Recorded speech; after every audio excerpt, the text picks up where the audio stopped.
podcast Pode Administrar. Meu nome é Marília, sou do curso de Administração do 7º período.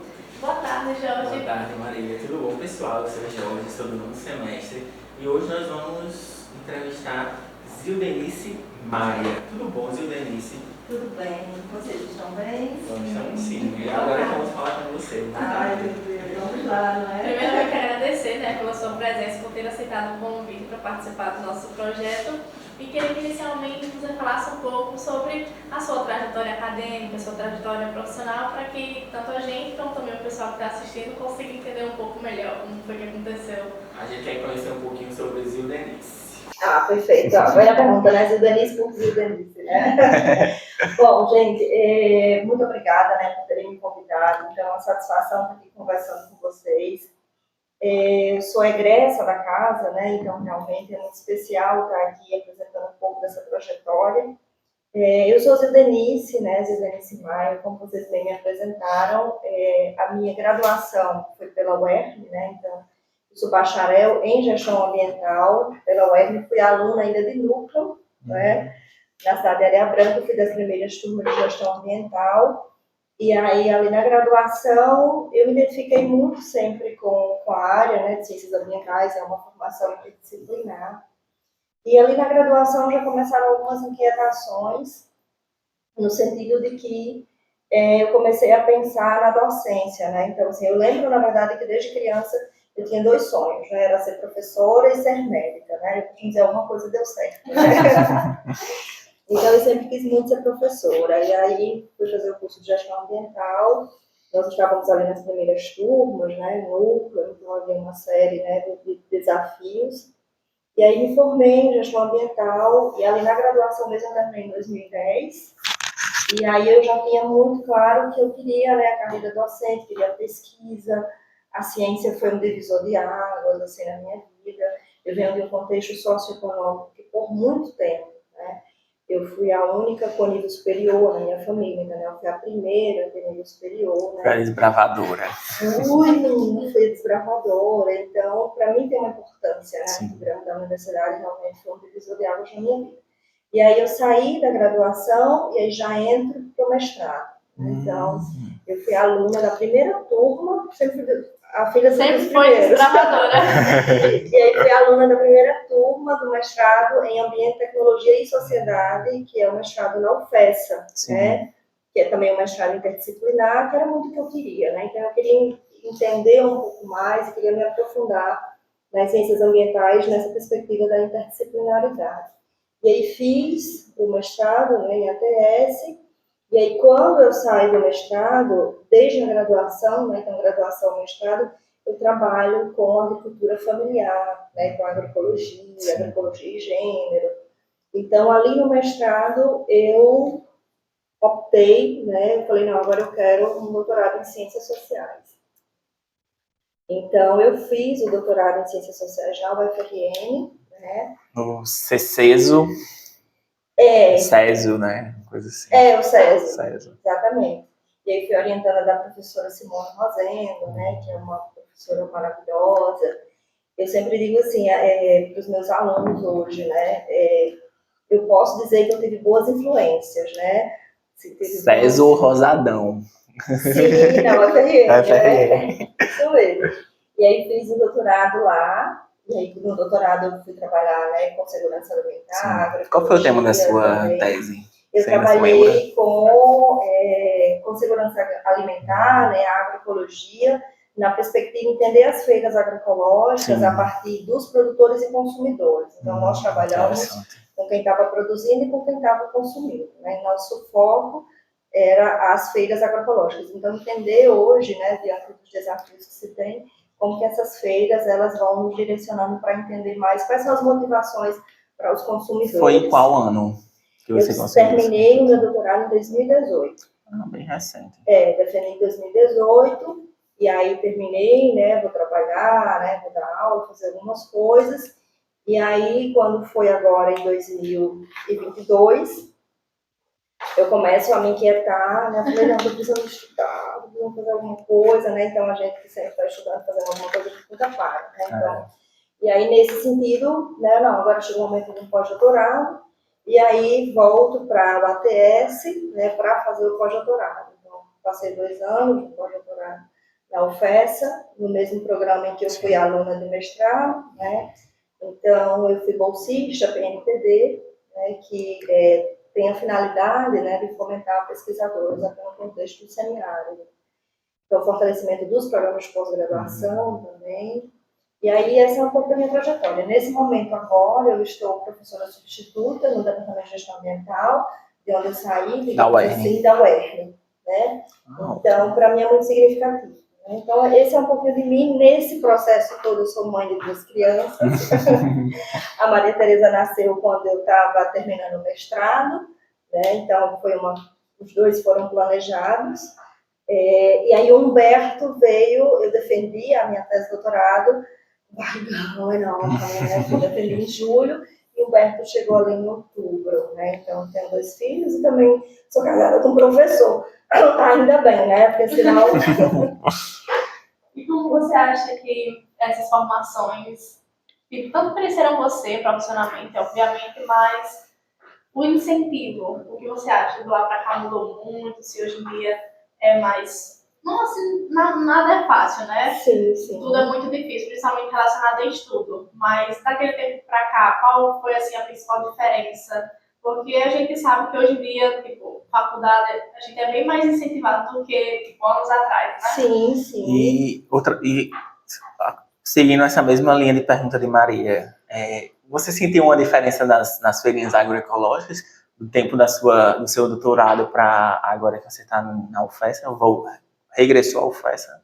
Olha, as feiras agroecológicas é assim, um universo muito interessante, né, para nós pesquisadores. Porque, assim, pelo menos a uma vista, assim, eu percebo que aumentou até as pessoas falando mais, a quantidade também, né? Com certeza. Hoje se trata de o que a gente chama de consumo politizado, né? Sim. Então, tanto que nós vamos identificar ali, se a gente for pensar em perfil de consumidores das feiras agroecológicas, a gente tem uma boa diversidade, né, de perfil de consumidores. Então, você vai ter pessoas que vão para essas feiras por motivos de saúde, tem pessoas que vão por uma consciência ambiental, tem pessoas que vão que entendem que essas feiras, elas são hoje, na verdade, uma grande oportunidade para a agricultura familiar, porque a gente não pode hoje falar de agricultura familiar sem falar de mercado, né? E o mercado hoje, com uma boa perspectiva, né, no sentido de dar mais autonomia para os agricultores familiares, são as feiras agroecológicas. Sim. Então, a gente vai identificar que aqui no Brasil, né, em outros lugares do mundo, são experiências que vêm se fortalecendo,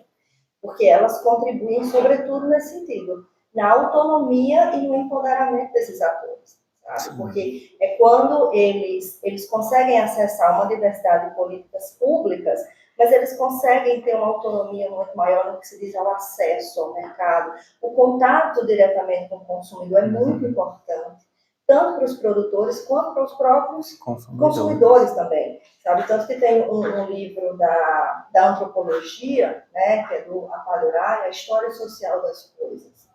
Então, é incrível nesse sentido a gente refletir, né? Então, você aperte a mão de quem o alimenta, né? Então, você conhecer, você saber que o ovo que você está comendo vem lá da propriedade de seu França, né? Que tem uma história de resistência, né? De opção pelo campesinato e resistência no campesinato. Então, são experiências que não voltam mais no sentido de regressão. A gente entende que elas têm se fortalecido. Está em constante desenvolvimento, né? Constante evolução. Isso, está em expansão, porque, por outro lado, existe um mercado consumidor também que está se fortalecendo muito por uma série de fatores. Como vocês sabem aí, nós, nesse momento, agora estamos passando por sérios problemas de produção de commodities por causa das mudanças climáticas. Sim. Então, está havendo um rearranjo aí. Exatamente. Então, nesse sentido, a agricultura familiar, ela sempre foi muito necessária. E nesse momento que nós estamos agora de tantos desafios, né, de múltiplas crises que a gente fala, porque uma crise ambiental ela vai desembocar numa crise econômica, né, numa crise social. Principalmente num país como o Brasil, né, que depende tanto das suas exportações agropastoris, né? Exatamente. Está diretamente ligado ao clima. Diretamente, né? E os próprios países desenvolvidos também. Sim. Né? Depois a gente for pensar... Teve umas enchentes agora, acho que na Espanha, que devastaram cidades históricas, Espanha, né? Itália também, né? Então, se a gente for pensar, tudo isso está conectado, né? Então, essas feiras agroecológicas, elas ocupam um lugar imprescindível, e é interessante que quando a gente vai conversar com os agricultores, na minha entrevista de doutorado já, essa era uma das perguntas que a gente fazia. Como que você pensa, né, que vai ser a sua vida, a sua dinâmica, né, de produção, se as feiras não existirem mais? E aí, uma das respostas que os agricultores nos davam era assim, não existe mais a possibilidade de eu não ter contato com o É uma conquista que não tem mais volta para o regresso, né? Então eu vou vender diretamente na porta, não existe mais a possibilidade de nós vivermos sem as feiras agroecológicas, né? E o aspecto de autonomia, né, de organização também, organização social, então são experiências muito interessantes. Ela já falou de antropologia, de sociologia, de meio ambiente. Sim, a não está no podcast de administração. A pergunta anteriormente a respeito da diferença dos incentivos, principalmente nos estudos. Olha, eu sempre faço muito essa ressalva, né? Então, desde o meu mestrado, né? Então eu fiz mestrado, doutorado, pós-doutorado, sendo bolsista, né? Bolsista CAPES. Então, assim, são programas de muita importância, sabe? Hoje tem uma rede de apoio que está muito consolidada, tem excelentes oportunidades também, né? A gente precisa conversar com os alunos e sensibilizá-los para isso, né? A gente não vai estar com aquele discurso de terra arrasada. No meu tempo, eu subi uma montanha, não é nesse sentido, né? Mas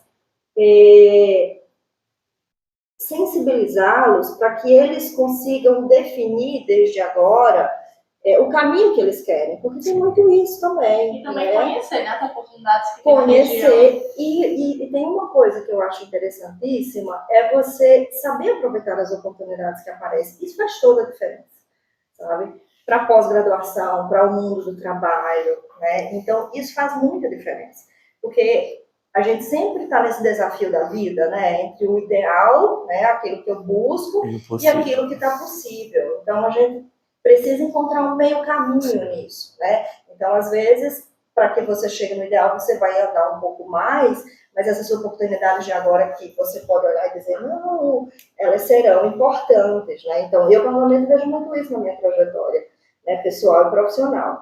Então, acho que é muito isso, né? Hoje tem boas oportunidades mesmo. Por exemplo, intercâmbio é uma coisa que a gente precisa otimizar os alunos. Na minha época, a gente não tinha, né, tanto. Eu entrei no doutorado, inclusive, com essa perspectiva de fazer o sanduíche na França, né? A minha orientadora, ela tem contatos na França, e aí foi mesmo na época que a gente estava no governo Temer, e aí começou um corte de bolsas, quem estava lá fora ficou sem bolsa. Uma situação bem difícil, eu lembro. Muito difícil, gente no exterior sem dinheiro para nada, né? Exatamente, então assim, teve uma série de fatores econômicos que eu não consegui viabilizar, né? Então, a gente está procurando, né, fazer esses diálogos e sensibilizar os alunos para isso. Sabe? E você, me diga o que você acha da interdisciplinaridade, porque eu achei bem a sua cara. Então, eu queria saber um pouquinho como você definiria a interdisciplinaridade. Sim. E como ela influenciou na sua vida, influencia. Olha, eu acho que nós começamos com a interdisciplinaridade, agora a gente está na transdisciplinaridade, na multidisciplinaridade. Né? Então, a interdisciplinaridade, eu acho que é esse momento que nós, enquanto cientistas, né, buscadores de conhecimento, né, essa busca que nunca se acaba, é quando a gente vai entendendo que nós precisamos dialogar, né, os diversos saberes, as diversas áreas. O conhecimento disciplinar ele é muito importante, extremamente importante. Né? Então, vocês da área de administração, vocês vão dominar competências, habilidades, teorias, que eu nem de longe, né? Mas chega um momento que nós precisamos pensar em tirar os muros. Porque eu acho que esse cenário que nós estamos vivendo agora, nesse momento da história, nesse século XXI, de tantos desafios, nunca foi tão necessário conversar sobre isso. Né? Então, a interdisciplinaridade foi algo que sempre me atraiu, porque eu percebo que no meu perfil, né, a minha personalidade, eu sou muito de diálogos, eu sou muito de pontes, eu não gosto de muros. Assim, sabe? Então, eu gosto mesmo de diálogo, eu gosto de criar consensos, né? Eu gosto de tentar encontrar um lugar que seja bom para todo mundo. Então, eu venho muito dessa inquietação, dessa provocação.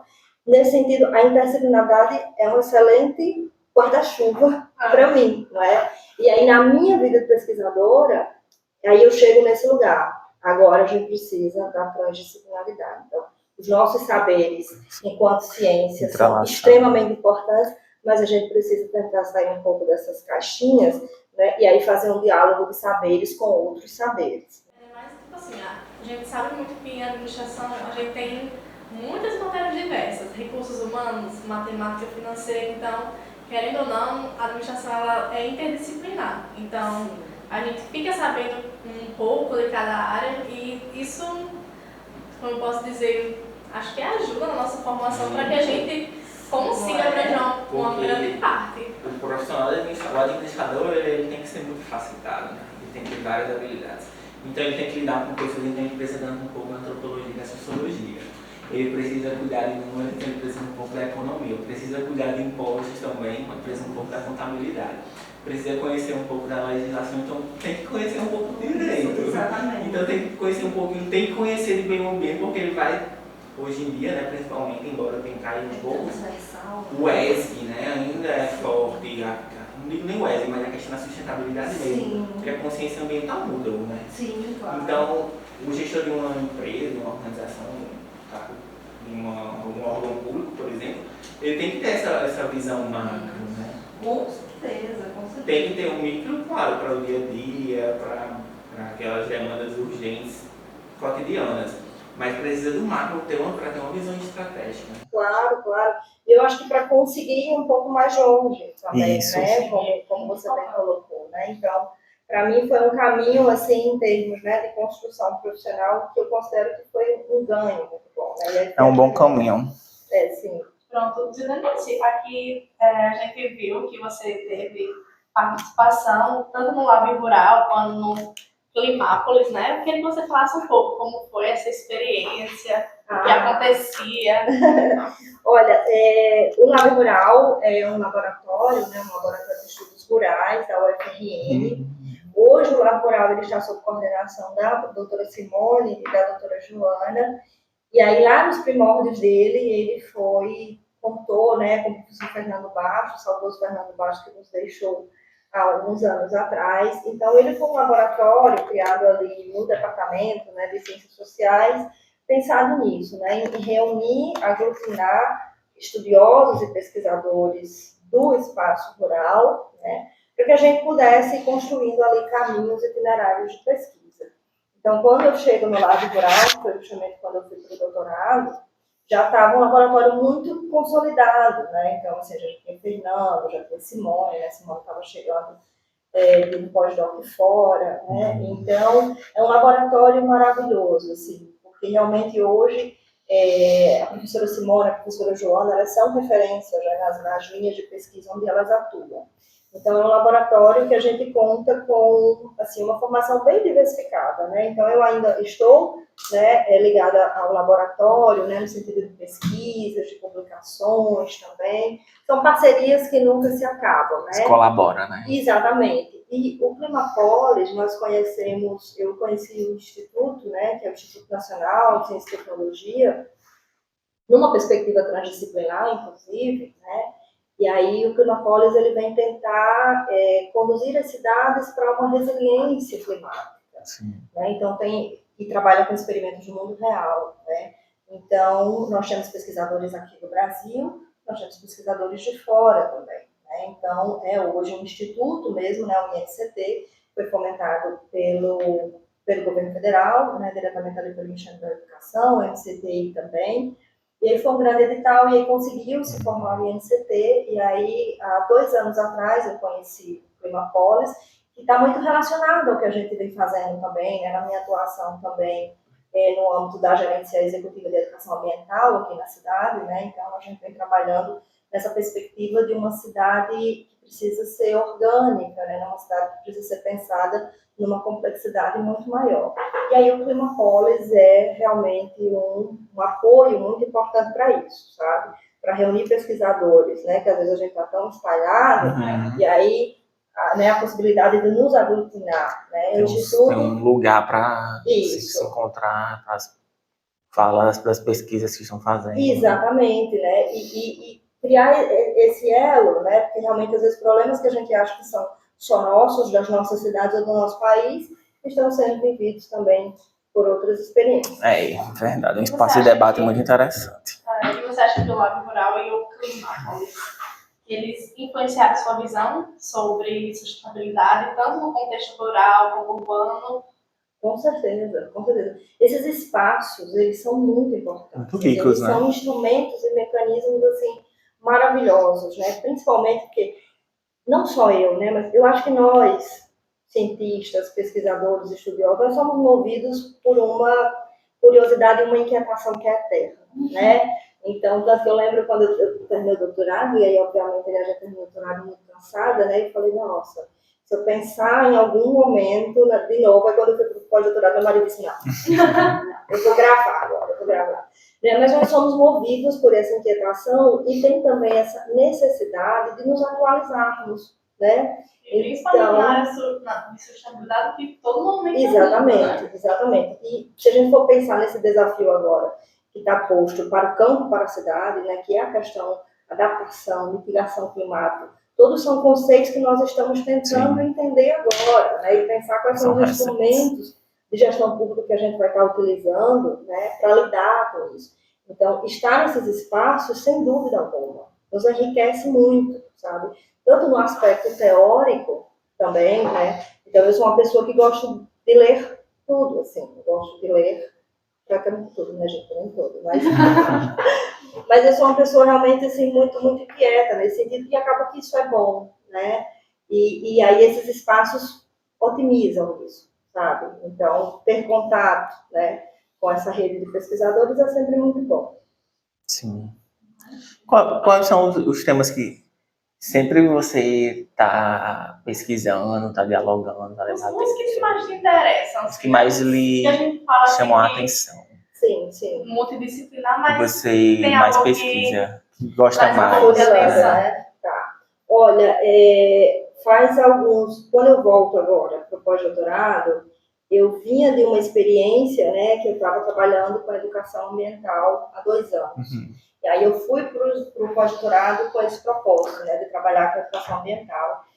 Meus estudos nos últimos anos eu tenho voltado, né, para a Agenda 2030, também os Objetivos de Desenvolvimento Sustentável. Os ODS, né? Os ODS, com certeza. E aí hoje, né, nesses últimos anos, eu tenho dedicado os meus estudos mais nesse sentido, né, assim, de tentar entender. E aí, obviamente, que o fato de eu estar vinculada, né, aos grupos de pesquisa da agroecologia, ao Lab Rural, jamais me tiram, né, dessa linha de pesquisa maior, né, que de fato é onde minha tese, né, está vinculada, meus estudos de doutorado.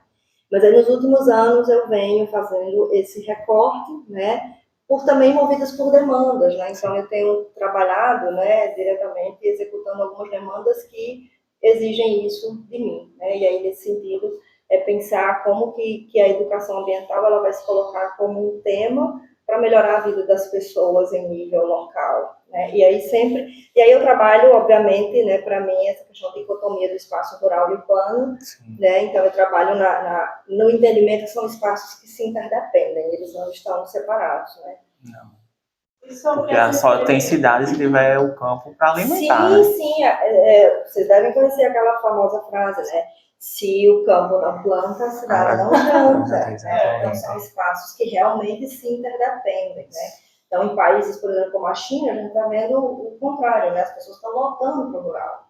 Né? Então, é um êxodo meio que invertido agora. Né? Ainda mais assim, pelo menos aqui na região, a gente vê muitos locais de produção, né, de agronomia, e tipo assim, muita gente não tem conhecimento dessa importância, principalmente das feiras, né? Sim. Assim dizer. Então, por mais que a gente seja um pouco menor, por exemplo, do que cidades grandes, mas mesmo assim, muitas pessoas ainda não conhecem e não sabem a tamanha importância que aquilo tem, principalmente do pequeno agricultor, né?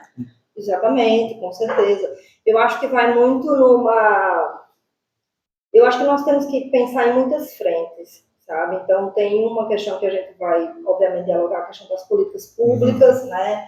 Então, nós precisamos entender um pouquinho, né, como é que essas políticas públicas, em que medida elas estão dando conta, e se a gente for pensar, né, algumas delas Se você for conversar com um agricultor familiar, por exemplo, é um desafio se ele for depender apenas de alguns programas do governo, por exemplo, que demora para receber, hoje o custo para produzir está muito alto. Ainda mais também a burocracia que tem, né? Também, e às vezes A produção é toda dolarizada, infelizmente. Pois é. Então, hoje, assim, existe uma série de fatores. E aí, por isso que a gente ressalta tanto, né, o trabalho dos pesquisadores, dos laboratórios, né? Que é esse trabalho que vai dar visibilidade, né? Eu lembro muito que Simone, que foi minha orientadora do doutorado, ela dizia muito isso quando eu estava escrevendo a tese, né? Dizia, a gente está contando uma história. A gente está contando uma história para aquelas pessoas que não conseguiriam contar como nós estamos contando, né?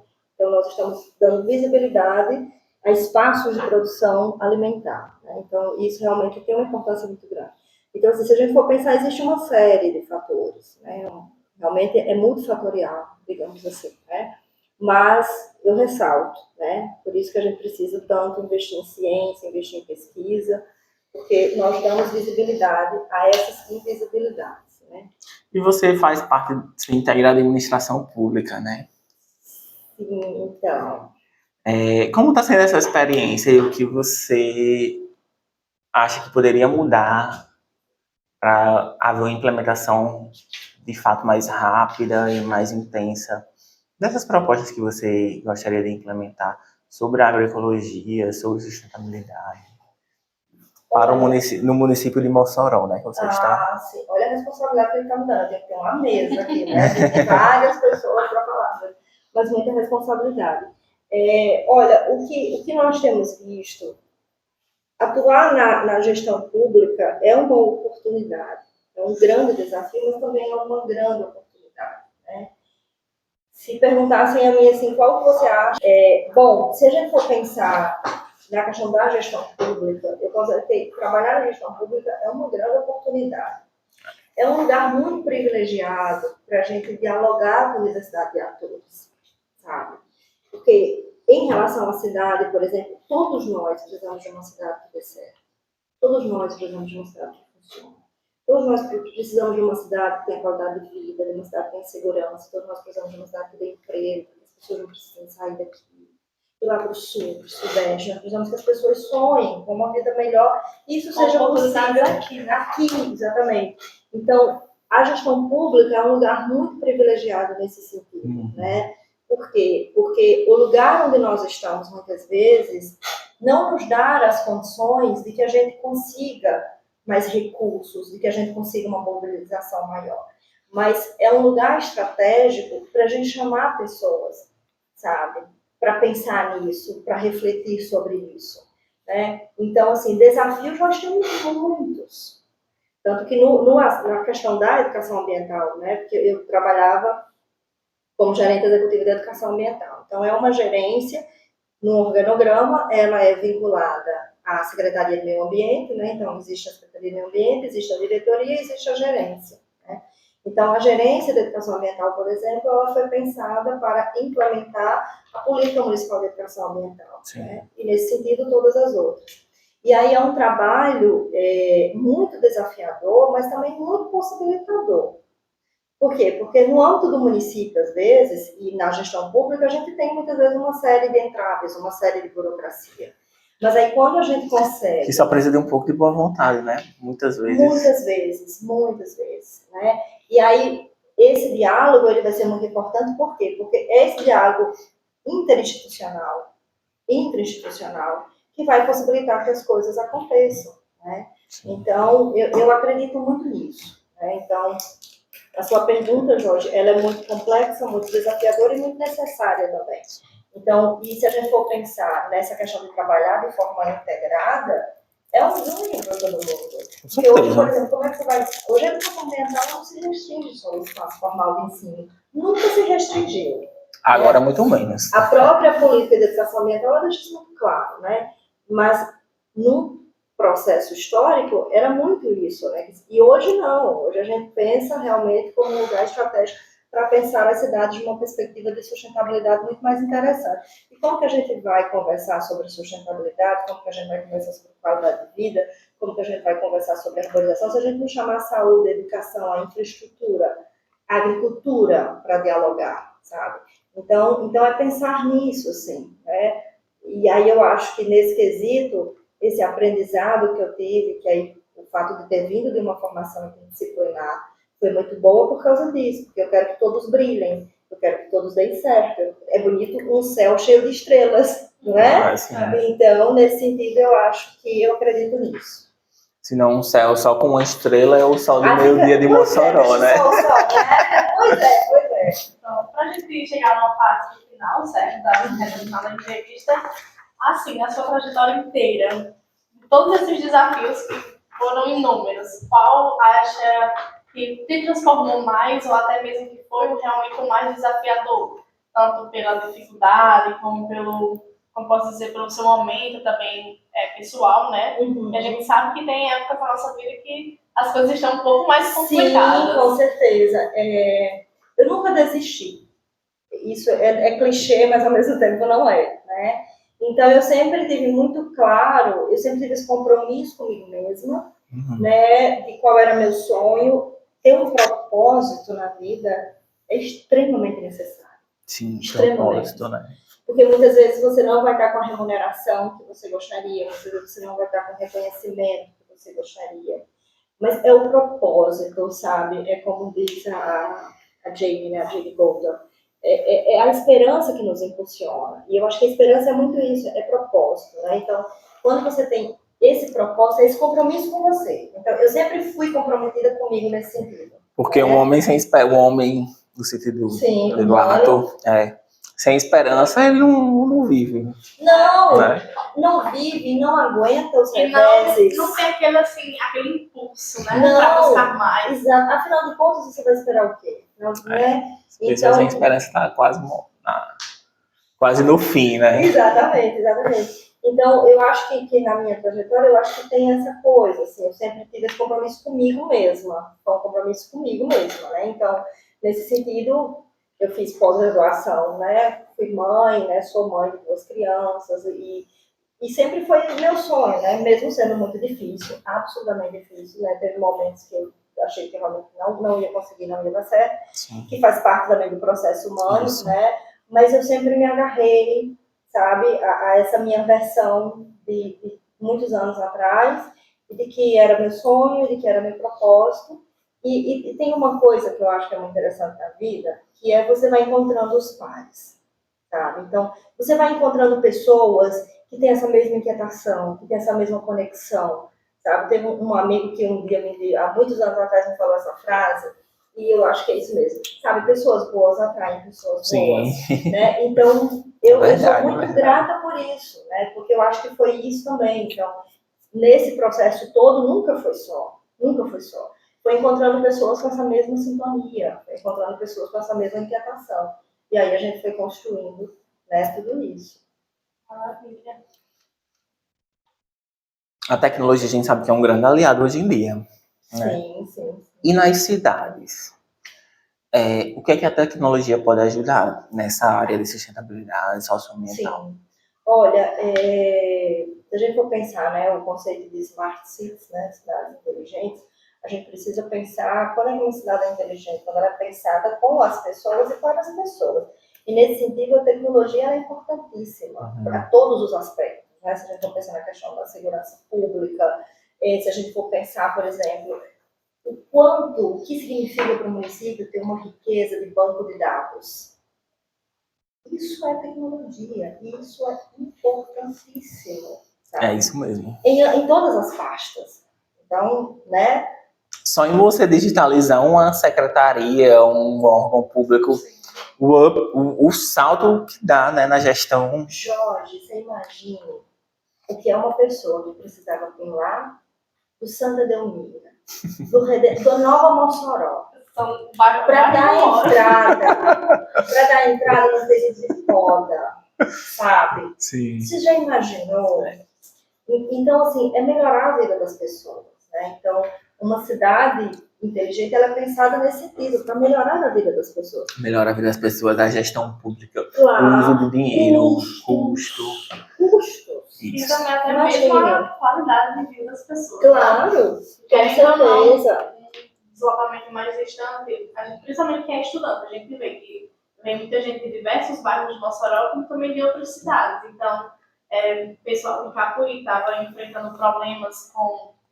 Trocaram de prefeitura, teve problemas com questão de ônibus, o pessoal não sabia como é que estava o andamento. Nossa. Então, realmente, tem que ter a cidade para as pessoas, né? Tem. Ela tem que ser pensada, planejada, né? Pelas pessoas e para as as pessoas, é Com verdade. certeza. Isso é uma cidade inteligente. E assim, não só pensar em necessidades básicas, mas também tem necessidades muito específicas. Por exemplo, uma pessoa adulta que, tipo assim, já é formada, já trabalha, não tem conhecimento daquela situação que acontece com um universitário, por exemplo. Então, querendo ou não, são muitas vivências que tem uma cidade. Então, realmente é importante que a cidade ela tenha esse conhecimento. E essa sensibilidade também, Isso. né? Deixa eu fazer uma pergunta já se encaminhando para o fim, né? Mas eu quero uma pergunta que eu queria saber. A arborização é muito importante e a gente vê as cidades cada vez mais quentes e cada vez menos arborizadas. Sim. Eu vi uma matéria, não sei se você viu também, que no Egito eles cortaram árvores centenárias e tal, e botaram umas árvores de plástico. Eu não sei se vocês viram, mas assim, já está passando por problemas de enchente lá, né? Então, muito adoecimento também, decorrência dessa alteração climática, né?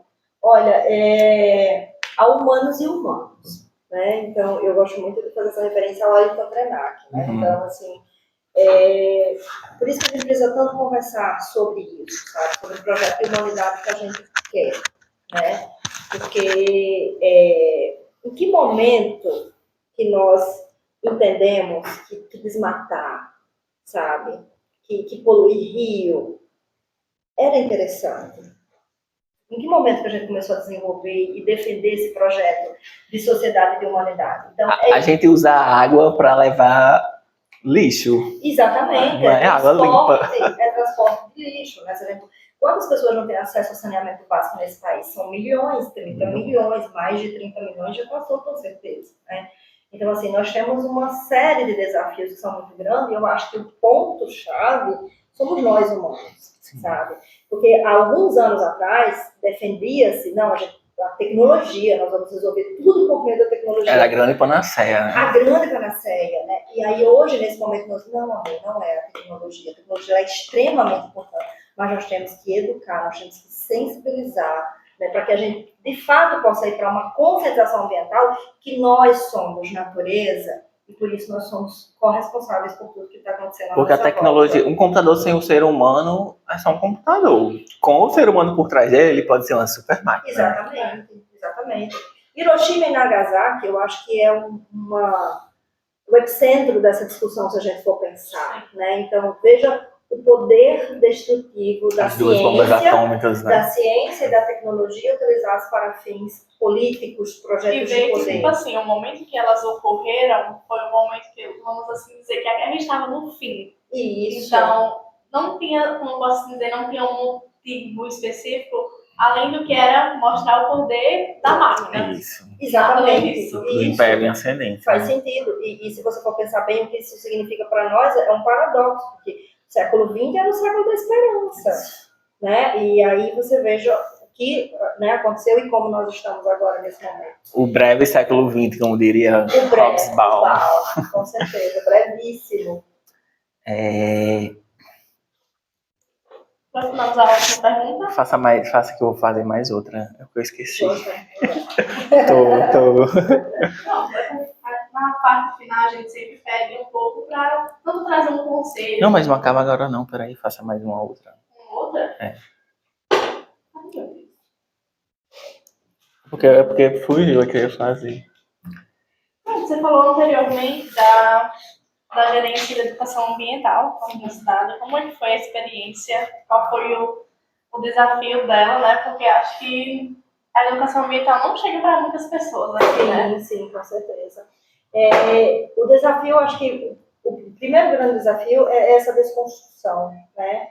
Achar que é um lugar ali que vai ficar invisibilizado, né? Que não vai dialogar com outras pastas e com outras discussões que são relevantes. E aí, nesse sentido, em 2021, né, eu fui convidada para compor o executivo, e aí eu pedi, né, para ir para a Secretaria do Meio Ambiente e fui atendida, né, pelo prefeito Alisson, e desde então fiquei na Gerência Executiva de Educação Ambiental. E aí a gente foi construindo um dissenso nesse sentido, né, um dissenso no sentido de desconstruir essa ideia, né, de que nós não íamos fazer nada e de que seria ali um lugar invisibilizado. A gente foi, na verdade, procurar consenso, né? Então, a gente sempre trabalhou de forma muito integrada com as outras instituições, né? O ERN, FESA, IFRN, Sociedade Civil Organizada. Então, a Gerência de Educação Ambiental, para mim, foi um lugar muito especial, né? Tanto que eu fico dizendo assim, eu saio, né, mas ao mesmo tempo continuo ali apoiando, né, me disponibilizando, porque eu venho desse sentimento, eu quero uma cidade que dê certo. Você sabe da importância que é, né? Sei da importância, e aí também eu venho dessa compreensão política, não partidária, né, mas política, que todos precisamos participar. Né, política com pesão, foi maiúsculo. Dessa compreensão de que todos, né, enquanto sociedade, a gente precisa participar, a gente precisa se movimentar. Exercer a cidade. Exercer e participar da mudança que a gente quer, porque senão a gente fica ali naquela cadeira reclamando. Só esperando o outro, aí o outro não vem. O outro não vem, exatamente. E aí o que eu vi foi justamente isso. Me ajudou a desconstruir também isso, né? As pessoas não se envolvem, as pessoas elas têm sede de que nós tenhamos uma agenda ambiental, de que nós tenhamos ações, sabe? O que eu vi foi justamente o contrário. A gente precisa, enquanto atores, né, ali responsáveis pela gestão pública, mobilizar, dialogar, construir essas pontes, né, e deixar muito claro que nós vamos trabalhar de uma forma muito transparente e de uma forma muito responsável também. Já que você integra a gestão pública, qual você acha que vai ser ou que você gostaria de deixar como legado para a cidade? Ai, menina, essa pergunta... Vai lá, olha, eu quero muito uma cidade que dê certo, sabe? Eu quero muito uma cidade que seja melhor, né? Eu quero uma cidade que tenha mais áreas verdes, eu quero uma cidade que as crianças possam, né, ter opções de lazer ao ar livre, que os idosos possam estar nas suas casas sem esse desconforto térmico, né? Então, eu venho desse sonho, assim, dessa inquietação, né? E hoje eu entendo que ele é um trabalho de muitas mãos. Não vai vir só de um lugar. Não é só... que depende só de uma pessoa. Não. São muitas mãos para isso, sabe? Então, assim, meu grande sonho, minha grande provocação é nesse sentido, né? Tanto que o ano passado nós trabalhamos para reestruturar o Comitê Municipal de Educação Ambiental. E aí de fato, digamos assim, um filho muito especial, né? Da Gerência de Educação Ambiental, porque é quando a gente vai sentar numa diversidade de atores, mesmo que hoje o comitê é formado por várias instituições, sociedade civil organizada, para a gente construir uma agenda ambiental no município, né? E construir com a gestão pública, né? Então, com as pessoas também, pensando nessa perspectiva, né, de cidade para as pessoas. Perto do final. Agora é final. Sua secretaria que você é ligada, ela é digitalizada? Sim. Hoje, porque na verdade eu não integro mais o executivo municipal, né, Jorge? Em fevereiro eu vim para a universidade, né, e aí eu precisei me desvincular, né? Mas o município de Mossoró, desde o ano, se não me engano, 2022, que adotou o sistema UNDOC, então hoje é tudo informatizado, né? Então, qualquer serviço que você queira do município, você, cidadão, de onde você estiver, você solicita por meio de um DOC, né? Então, todas as secretarias, elas trabalham com o sistema, né? Que aí hoje está migrando para o SEI, né? Também. Que a UERN implementou, que é ligada ao governo do Estado. Sim. E o governo do Estado, através da CODEC, que é ligada à SEAD, a Secretaria de Administração, está ofertando para as prefeituras de todos os 167 municípios a implementação do SEI. E oferecem um auxílio, suporte técnico, que é a UERN que está dando. Perfeito. O pessoal da STI para implementar, justamente para isso, para economizar insumos, para agilizar os processos, até mesmo para ficar tudo num lugar só. Para o servidor, você imagina, suas férias, antes você precisava de um RH, você vai lá no sistema, você tem 15 minutos do seu tempo. Faz seu processozinho, manda para o seu supervisor, manda para quem existe. Exatamente. Então, assim, tem alguns processos, inclusive, que já são por meio do SEI, e alguns ainda são aí é vida, né? É, A gente chama, é vida, né? Então, hoje a Prefeitura de Mossoró está Fiz estágio no informatizada. ICMBio e lá eu utilizava o SEI. Aí eu ainda peguei o finzinho da digitalização, né? Sim. Ainda tinha uns processos que era físico, lá uma pastinha, com aquele elástico. Sim, você já vai ver os arquivos de antigamente, Né? os protocolos. E aqui porque era uma unidade pequena, e uma unidade unidade grande. grande. Jericoacoara, Cabedelo, que é a regional, Já não deve ser o tanto de papel, né? Exatamente. Porque os processos geralmente são calhamaços de folha, né? Isso, exatamente. Pronto, minha última pergunta agora. A gente queria que você desse um conselho algo para os alunos, para quem está nessa área, tanto de administração como também de gestão ambiental. Queria que você desse um conselho para que inspirasse aos alunos. Que responsabilidade, né? Bom, o que eu diria para os alunos, eu acho que estar nesse lugar de aluno, né? Embora a gente às vezes que acho que é o pior lugar do mundo, né? No sentido, que eu vou sair dessa graduação, o que eu vou fazer na vida. Mas já estando nesse lugar, você ir fazendo esse processo de imersão em você mesmo, né? E você ir descobrindo o seu perfil, onde é que você quer atuar. E a partir dessa descoberta, você focar nisso, né? Você colocar o seu objetivo e o que eu posso dizer é seja fiel a você mesmo, sabe? Porque carreira é uma coisa muito bonita que a gente constrói, é uma história que não é só nossa, é uma história coletiva, mas é uma história de nós conosco mesmos. Assim, o quanto você está disponível para você se dedicar, para você ser fiel a você, ser fiel ao seu sonho, sabe? E tudo isso vai ser importante para a sua trajetória profissional, sabe? Porque teve uma coisa que eu escutei outro dia e eu super concordo. Nesse aspecto de carreira, a gente sempre se encontra. Então, você sempre vai encontrar ex-colegas, ex-professores, né? E aí, às vezes, a vida é uma dinâmica tão louca, você vai precisar, muitas vezes, daquelas pessoas, né? Então, fazer essas conexões também é muito importante. Né? Esse network é importantíssimo, né? E o que eu gostaria muito, né, com muito zelo, com muito respeito, é dizer para os alunos se tornem boas referências de vocês mesmos, sabe? Então, se tornem essas pessoas de quando vocês saírem da graduação, né, os professores possam carinhosamente dizer, olha, confio no Jorge, né, confio na Marília, fiquei segura, né, Marília?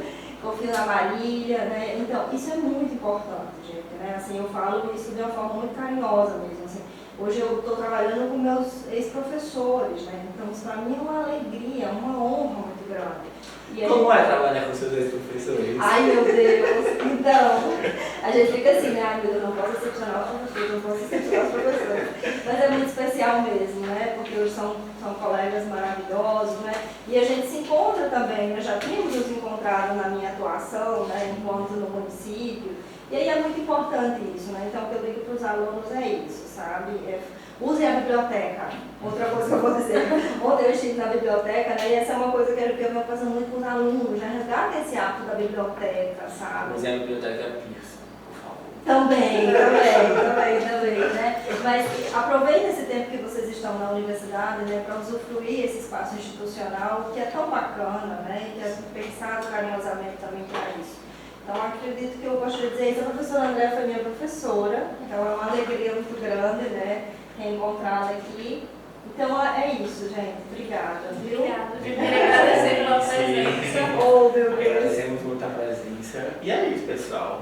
Muito obrigada pela atenção. Boa tarde a todos. Até mais.